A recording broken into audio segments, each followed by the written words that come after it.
Hey guys, so this is a series that I want to start called Piano 101, where I explain the basic fundamentals of music theory and piano technique and get a complete beginner going with the piano and give people a place to start. So, yeah, let's just get started and see how it goes. Okay, so I want to start with C major scale. So let's find C on the piano. So we have the two black keys, and then C is down and to the left, right?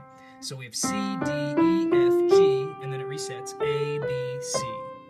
Okay, so on the staff as sheet music, it looks like this. So we have C, D, E, F, G, A, B, C. So if we look at the fingering for that, for the right hand, we're going to play it as 1, 2, 3, 1, 2, 3, 4, 5.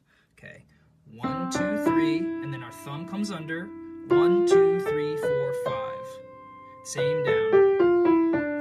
Okay, so with our left hand, it's going to start with our pinky as 5. So 5, 4, 3, 2, 1, and then over 3, 2, 1. Okay, so that's the C major scale in both the left hand and the right hand. Practice them individually, and then eventually you can put them together, and that's a great place to start. Cool. Okay, so now let's talk about a C major chord. So a chord is when you play multiple notes at once. So in this case, we're playing 3 notes at once. It's called a major triad, made up of 3 notes. Okay, so the 3 notes that this chord is made up of is C, E, and G. So C, E, and G are the first, third, and fifth notes of the C major scale. So when we play them together, it sounds like this. And it's made up of the first, third, and fifth notes of the C major scale. So that makes the C major chord or the C major triad. So that's an important building block, and we'll go into major chords in other keys and notes that we can add to major chords to make them more interesting. And yeah, so that's C major chord. So one basic important thing to keep in mind is that when you're playing the piano, you should hold your hand as though you're holding a ball. So it should have a nice curve to it. So it's not always relaxed, and it's got a nice bend to your fingers. So you don't want to have flat fingers. You don't want to play like this, right? You want to make sure your hands are nice and round and curved and relaxed. So you should always be relaxed when you're playing these scales and chords and practicing. You should always keep a nice shape to your hand. Don't stick your pinky up in the air, right? So you'll gain independence with your fingers, but for now, just remember to keep your hand nice and relaxed and nice and round, like you're holding a ball. So next I want to talk about intervals. So intervals can be described as the space between 2 notes. So the space between the C and the E, or the E and the G. So let's look at our C major scale here again, right? C, D, E, F, G, A, B, right? 1, 2, 3, 4, 5, 6, 7. We're going to describe them as. And then here, we're going to look at this. So this is a second as an interval. The second is the C and the D together. That's called a major second. This is called a third with the C and the E. It's the first note of the scale and the third note of the scale. This is called a fourth, with C played at the same time as the fourth note of the scale. C played with the fifth note of the scale is called a fifth. C with the sixth note is called a sixth. C with the seventh note is called a seventh. So that's the basic concept of intervals. We can go into more detail in the next lesson, and we'll understand how these make up the chords that we play. All right.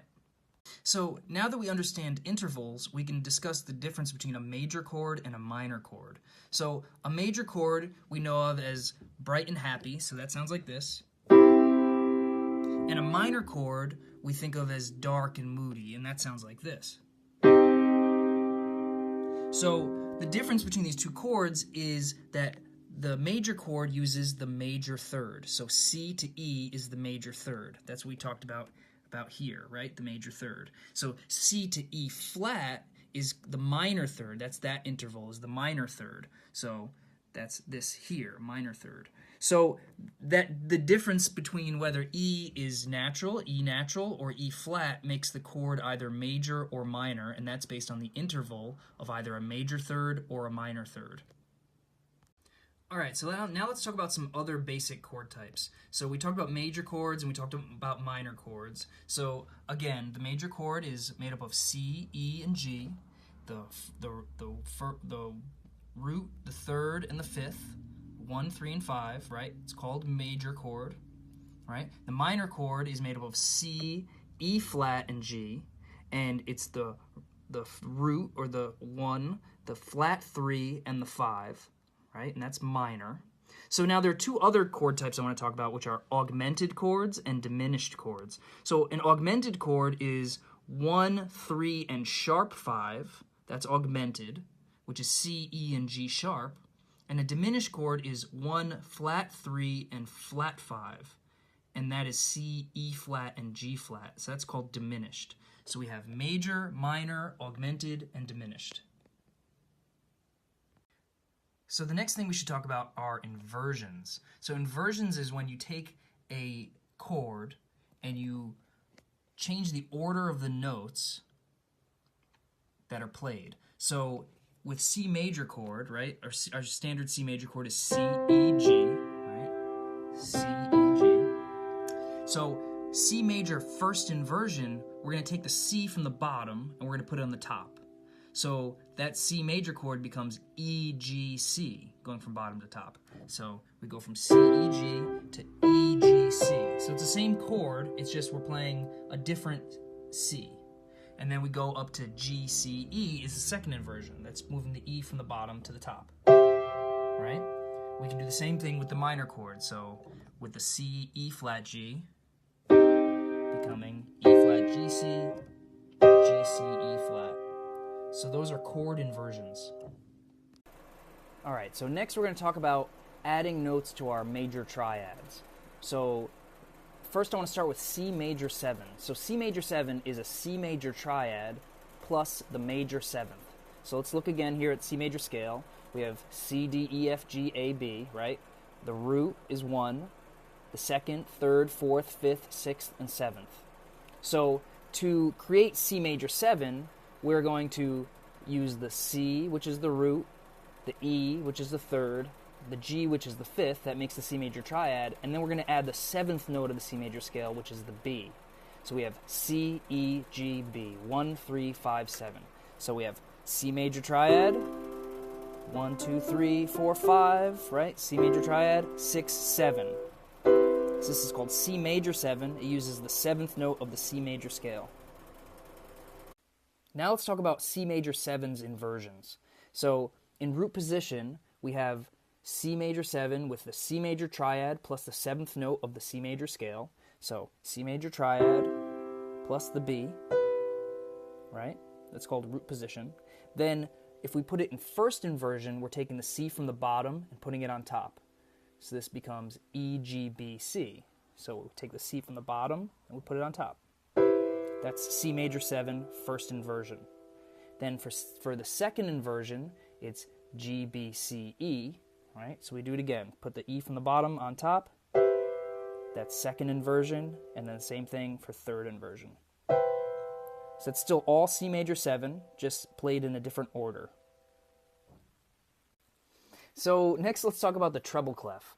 The treble clef is a symbol, it's this symbol here, also known as the G clef, and that's because it circles the G on the staff.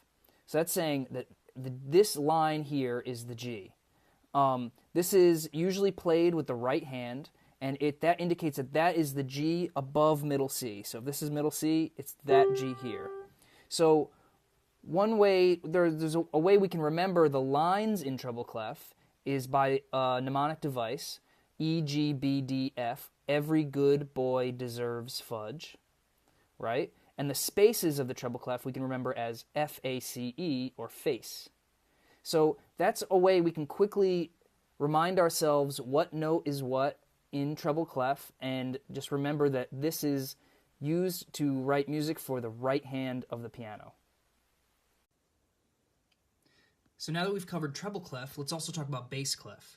So bass clef is represented by this symbol here, and it is showing us where F is on the bass clef staff. So that's an F there. Usually bass clef is played with the left hand in piano music, and we have a couple mnemonics we can use to remember where the notes are on the staff. So for the lines, we have good boys don't fail algebra, G, B, D, F, A. That's the lines. And the spaces, we have all cows eat grass. So you can use those to help you find notes quicker on the staff, and eventually you'll just get used to reading bass clef and treble clef at the same time. And yeah, so that's those two, treble clef and bass clef, are the main ways we read music on the piano. And we'll talk more about it in later videos. Okay. Next, we're going to talk about time signature. Okay, so time signature is broken up into two numbers. There's a top number and a bottom number in every time signature. The top number refers to how many beats per measure. The bottom number refers to which note value equals one beat. So in this case, there are 4 beats in a measure, and the quarter note equals 1 beat. That's 4/4. So if it was 3/4, there would be 3 beats per measure, and the quarter note would still equal 1 beat. In 6/8, it's 6 beats per measure, but the 8th note equals 1 beat. So so here we have 4 quarter notes. That's 4 quarter notes equals 1 measure. 2 half notes is still 4 beats, where the quarter note is the value of a beat. 8 eighth notes or 1 whole note is the same concept.